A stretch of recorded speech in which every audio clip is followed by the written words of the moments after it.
Noodle doodle. लालची मुर्गी और सोने का दाना। किसी जमाने में एक सरसब्ज गांव में एक खूबसूरत मुर्गी रहती थी जिसका नाम टोकी था।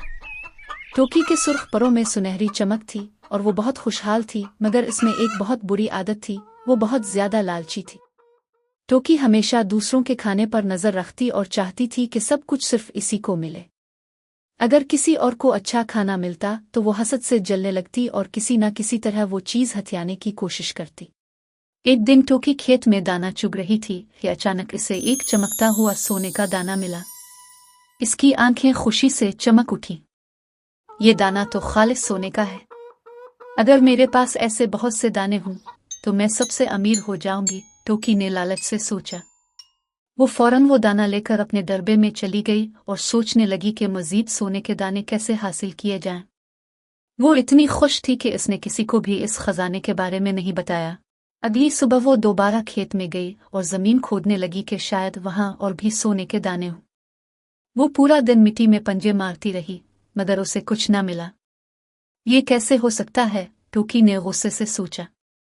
मुझे और सोने के दाने चाहिए। वो इतनी लालची हो चुकी थी कि अब आम दाने खाने को भी दिल नहीं कर रहा था। वो रोज सुबह खेत में जाकर जमीन खोदती, मगर उसका पेट खाली रहता। कुछ दिन बाद भूख की वजह से वो कमजोर होने लगी।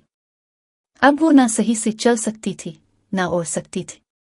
इसके दोस्तों ने उसे समझाया, टोकी, अगर तुमने इतना लालच न किया होता तो आज तुम्हारे पास खाने के लिए काफी दाने होते।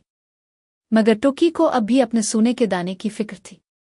आखिरकार वो चलते चलते गिर पड़ी और उसका कीमती सोने का दाना इसकी चोंच से निकलकर कीचड़ में जा गिरा। जब टोकी ने इसे उठाने की कोशिश की तो एक चमकती चिड़िया आई और वो दाना उठाकर उड़ गई। टोकी बेबसी से देखती रह गई। इसके पास ना सोने का दाना बचा और ना खाने के लिए कोई आम दाना। सबक। बच्चों, इस कहानी से हमें यह सीखने को मिला कि लालच हमेशा नुकसान देता है।